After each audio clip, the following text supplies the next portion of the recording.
Good morning, boys and girls. Good morning, Miss Colo. And how are you feeling today? Good. It's the greatest day of my life. I'm happy and I'm joyful. Many of the leadership development models that we saw across the country was this whole piece around emotional intelligence. If kids are hungry, or if they're angry, or if they're frustrated, they can't maximize their potential. When we talk about happy, what we're talking about is being in flow, spiritually, psychologically, and emotionally. And I think what Dr. Brackett has done with Ruler is he's codified that for us in a way that we can all understand. Through this work with Yale University and Ruler, we're really able to educate the whole child, and ultimately we'll see the academic achievement in District 8 that we strive for. R, let's recognize our emotions. And then U, let's understand those emotions. The L, let's label those emotions. E, let's express them. We don't have to hide our emotions. And R, regulate our emotions. So the first step was coming up with a charter, coming up with an implementation team charter, a school-wide charter, and then bringing it to the different constituents in the school. In the summer, we convened for 2 full days with our implementation teams, 5 people from each school getting together to embrace ourselves in the work and learn the work, and then take this work back to our schools to work with our staff. From the charters, we moved into thinking about the mood meter. And the mood meter allows us to see ourselves in 4 quadrants: yellow, red, blue, or green. From the most, happiest feeling of being ecstatic and over the moon, to taking it really down to just being mad and angry and validating all of those feelings. And one of the things we really learned through the training is we really started to become very self-reflective about ourselves as leaders. We have 9 principals currently in Star Factor coaching. Our goal is to be able to name those leadership practices and how they connect to supporting teacher teams and parents and community members, and be able to be the best that we can be. When we came back for the training, we were so motivated and energized and ready to go and ready to put all of the ideas and all of the things that we learned about Ruler for the first time into practice. And then what they do is they have strategies in the classroom that they use, which is really amazing to watch the children actually identify how they're feeling, identify where they want to be, and then actually go through the process of using the strategies to calm themselves down. Sort of forced us to be metacognitive about our own emotions, recognizing, understanding, labeling,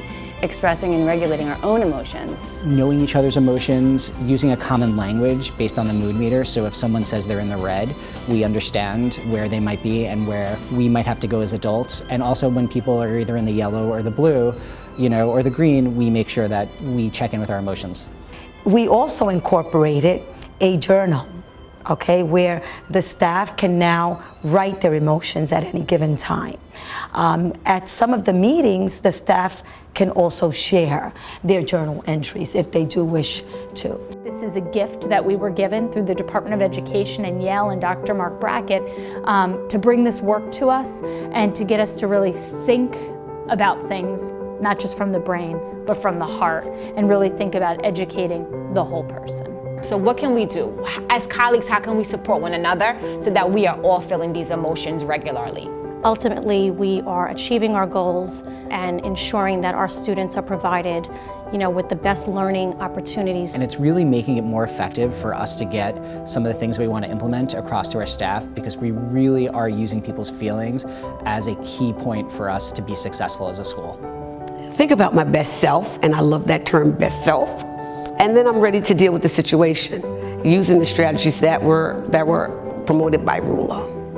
This implementation is really important because it not only stays within the school, it flows outside of the school as well. Certainly District 8 is a prime example of a district leader who has really inspired the entire community of principals, parents, students to really engage in this work in very authentic ways. And people feel, when you ask them how they feel, they really feel that you really care about how they're feeling. It's not about a test score.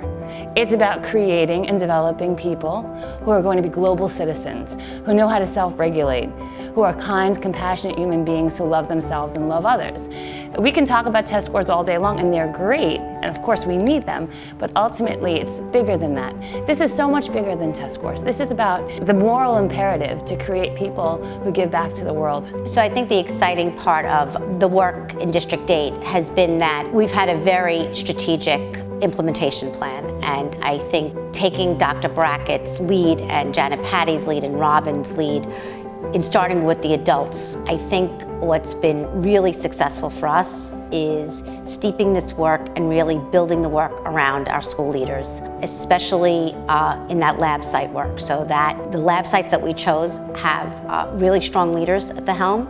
We know that they are strong in the principalship, but now they're going to be strong in social emotional leadership, and we can have other principals and assistant principals share in that work, and we've had other district leaders come and share and see that work from other places in the city.